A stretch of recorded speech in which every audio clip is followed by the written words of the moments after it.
Shalom. I am Rabbi Nathan Davidovich, speaking to you from Efrat, Israel, on behalf of the webyeshiva.org. I'm going to spend just a few moments talking about this week's Torah portion, Parsha Mishpatim. Now, there's interesting questions are posed by virtue of the position of this Parsha, Mishpatim, to the last week's Parsha. Last week's Parsha, you'll remember, we received the Torah, we received the Ten Commandments. And the end of the Parsha was still talking, was still in the midst of receiving the Ten Commandments and the whole process. So all the people saw the thunders and lightnings, etc., etc. It's a continuation of that. Then the Parsha ends. Yisro, last week's Parsha ends, and we start this week's Parsha Mishpatim. The Parsha starts with the words Ve'eleh HaMishpatim. These are the laws. And what happens? We have a whole bunch of laws relating to relations between not just God and the Jewish people, but here are laws in this week's Parsha relating to laws between human beings, civil and criminal laws. Then at the end, the very end of the Parsha, it goes back to what happened at Mount Sinai. It says Moshe went up to receive the Ten Commandments, to receive the tablets of the law. This Parsha starts with the word Va'ela. The letter Vav, the Hebrew letter Vav, means and. It tells us that this is it's sort of like a continuation. So what is the purpose of the Vav? Well, Rashi says it's to teach that just as the Ten Commandments were taught at Har Sinai, at Mount Sinai, so too these laws between man and man were taught at Har Sinai, at Mount Sinai. Well, the question presents itself as to why it's taught in this order. Everything that happens in this Parsha Mishpatim is really let me back up. The laws are part of what was given at Sinai, but the very end of the Parsha, the very end of this Parsha Mishpatim talks about something else. It talks about the continuation of the receiving of the Torah. Moses going up to God. Now, the general principle is there's ein mukdam u'muchar b'Torah. There is no chronological order in the Torah, so it doesn't matter where it's put in the Torah. We know that actually this was happening before the receiving of the Torah.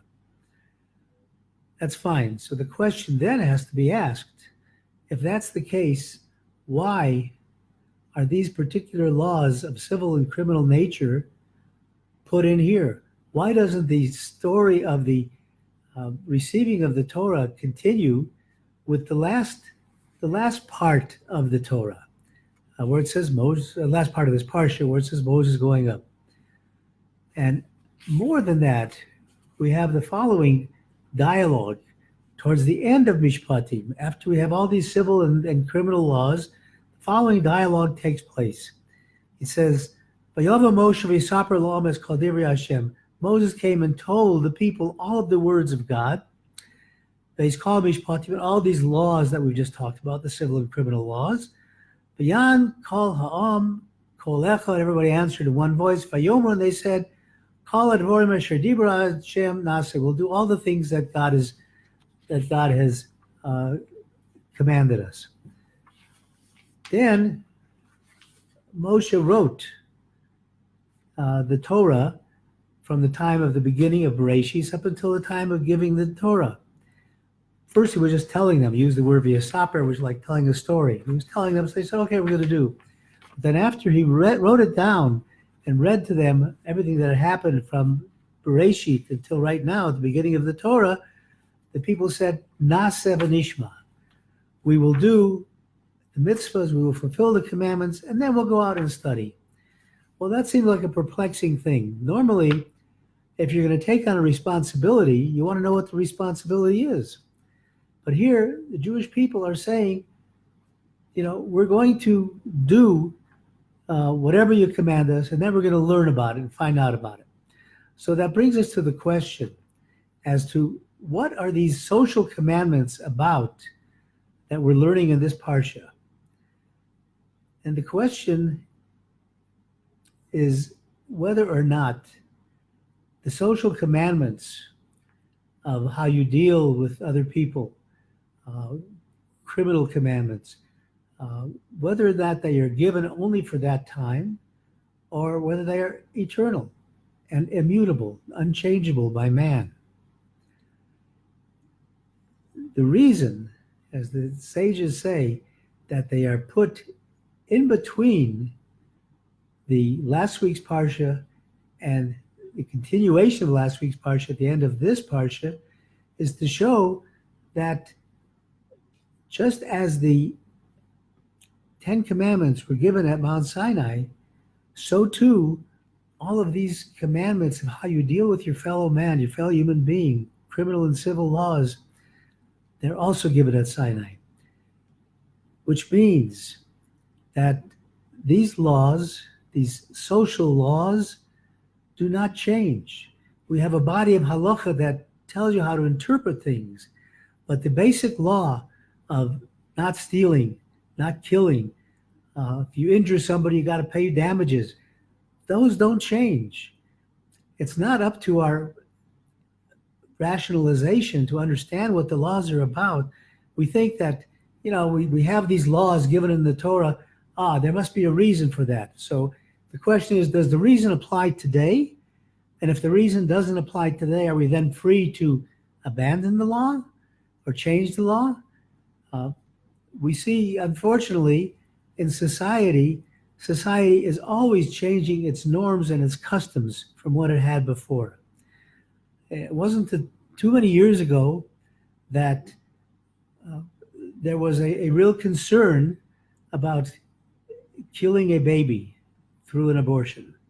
And there was an argument as to, when is life conceived? Is it the first month, second month, etc.? Now, just in this last week, Governor Cuomo of New York was so excited about a law that would allow the termination of a pregnancy at the very last moment before birth. My question is, do we have a right to change the laws of do not kill to do that? And I would submit to you that what the laws are not based on rationalization. We can't say, okay, it's okay to eat pork now because it was just given at the time where there was trichinosis, and therefore now since we can get around that, we can eat it. No. The laws of the Torah, including the social laws, are immutable, and there is no consensus or group that can change this. I think that's a very important thing, and that's why these laws are sandwiched in between the actual giving of the 10 Commandments and the completion of Moshe going up to Sinai. These laws, in fact, are part of the Torah, and they are added to what we had before to give us the opportunity to fulfill the mitzvah. When we fulfill a mitzvah, we are getting closer to Hashem. We say a bracha when we fulfill a mitzvah, Asher kiddushanu mitzvosav v'tzivanu. God has made us holy. So God has given us this mitzvah as a way of becoming holy and coming closer to God in our service of God. That's what the Torah is about. That's what mitzvah is about. Our job is to try every day to take those things that we do that are on a mundane material level and raise it up to a higher level. They say that the Talmud says that if a judge spends 1 hour faithfully judging a case, it is as if he spent the entire day in studying Torah. The same is with us when we do work. If we are doing our work, whatever we do, our actions are for the purpose of God, and we say, is this the Ratzon, the will of God?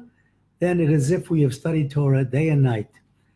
My blessing to all of us is that we should work on recognizing the importance of these laws, not look to change them, not look to rationalize them, do them because it'll make you a holy person closer to God. Let us all work on that. Thank you for listening on behalf of the webyeshiva.org. I wish everybody a wonderful Shabbat, and we'll see you, God willing, next week.